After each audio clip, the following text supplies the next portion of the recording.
maksimaliai neeilinė situacija, kuriozinė. Tiesiog paklausykit viską iki galo. Kaimynas iš kaimyno nusipirko automobilį. Po savaitės pastebėjo, kad dega antifrizo lemputė. Reikia dapilti aušinimo skysčio. Dapylė, po kelių dienų žiūri, kad baltais dūmais verčiasi mašina. Ir vėl dega antifrizo lemputė. Eina pas kaimyną, sako, tai pardavė man su defektu mašiną, ar kas, čia tau taip nėra buvę? Ne, sako, niekad nėra buvę jokių panašių dalykų. Žodžiu, varyk į servizą, pasižiūrėsi, kas ten yra. Nuvarė į servizą, ten, kur remontuoja visą gyvenimą. Taip įsireiškia pats tas automobilio pirkėjas. Nustatė, kad variklio gedimas yra.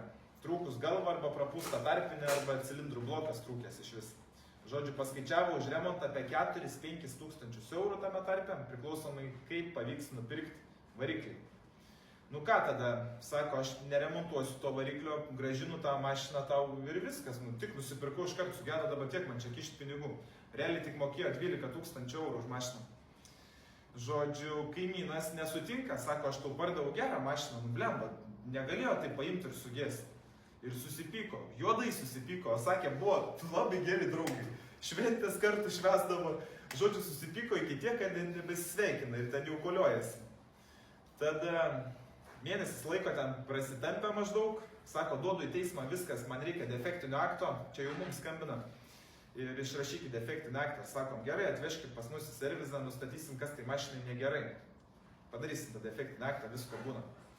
Žodžiu, nustatėm, kad ne variklis sugedęs, o tik EGR aušintuvas. Ko pasakoje remontas kainuos 4-500 eurų tame tarpe. Priklausomai kaip varžtė atsisuks. Žodžiu, kame bairis geriausias, kad sutaikėm kaimynus.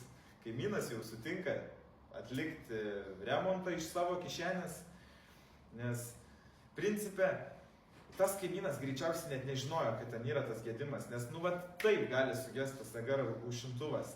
O servize jam sakė, kad greičiausiai jis ir žinojo tą gedimą. Ir nustatė variklio defektą, net nieko neridė. CO2 testą padarė, viskas, jau variklis iškart nurašytas. Nu, blemba, taip negalima daryti. Servis irgi klysta, nu, bet čia normalu, kas nedirba, tas neklysta. Žodžiu, nemalonė situacija papuolė kaimynai. Su abiem kalbėjau, abudu tokie normalūs žmonės, šiaip atrodo karštą charakterę ganėtinai, bet jo, kartais, kai nežinai ir įlindi, kur nereikia.